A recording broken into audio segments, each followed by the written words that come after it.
On se retrouve pour une nouvelle vidéo. Si vous êtes nouveau sur notre chaîne, n'hésitez pas de vous abonner et activer la cloche de notification.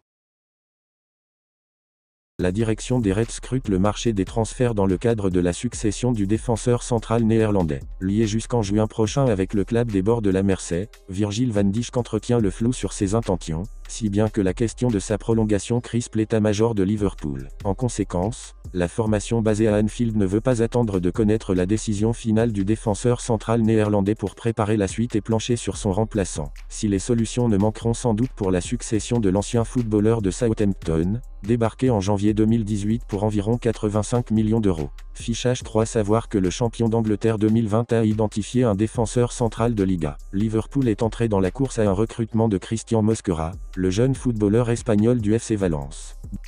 Durant l'intersaison, le FC Barcelone a tenté de recruter Nico Williams, ailier de l'Athletic Bilbao et champion d'Europe avec la Roja en juin dernier, mais n'a pas trouvé les fonds nécessaires pour payer sa clause libératoire. Les dirigeants catalans se seraient ensuite tournés vers l'attaquant d'Arsenal, Gabriel Martinelli. En raison d'un budget toujours très limité, le Barça n'a pas fait de folie cet été, malgré la volonté des dirigeants et de Hansi Flick de renforcer certains secteurs. Le club catalan souhaitait notamment remodeler son attaque et s'est attaché les services de Pau Victor et surtout de Dani Olmo, recruté pour 55 meurs en provenance du RB Leipzig. Mais la priorité des dirigeants se nommait Nico Williams. Pour cela, il suffisait de régler les 58 meurs de sa clause libératoire. Mais les Blaugrana ne sont pas parvenus à réunir cette somme et ont donc été contraints de laisser tomber. Ils n'ont en revanche pas totalement abandonné l'idée de s'attacher les services d'un ailier et ont toqué à la porte d'Arsenal au sujet de Gabriel Martinelli.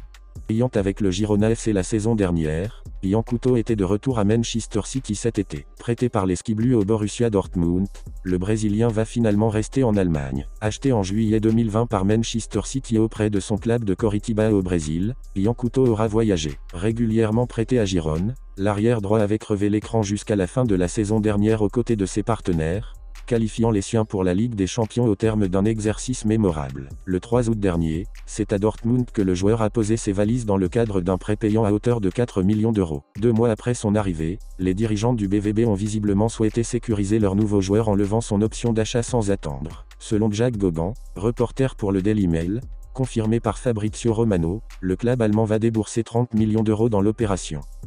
Le Bayern Munich garde un œil attentif sur Jonas Urbi, jeune gardien de 21 ans évoluant au FC Cologne, selon le journaliste de Sky Sport Florian Plettenberg. Le joueur, sous contrat jusqu'en 2026, n'envisagerait pas de prolonger avec son club actuel, ouvrant ainsi la porte à un départ l'été prochain. Avec un prix estimé entre 5 et 7 millions d'euros, Urbi attire l'attention de plusieurs clubs en Allemagne et à l'étranger, dont le Bayern, qui pourrait envisager de le recruter comme option d'avenir pour renforcer son poste de gardien. En parallèle, l'actuel leader de Bundesliga va proposer un nouveau contrat à Manuel Neuer 38 ans, dont le bail arrive à expiration l'été prochain. De quoi offrir un mentor de choix à Urbi si ce dernier rejoint le club bavarois la saison prochaine.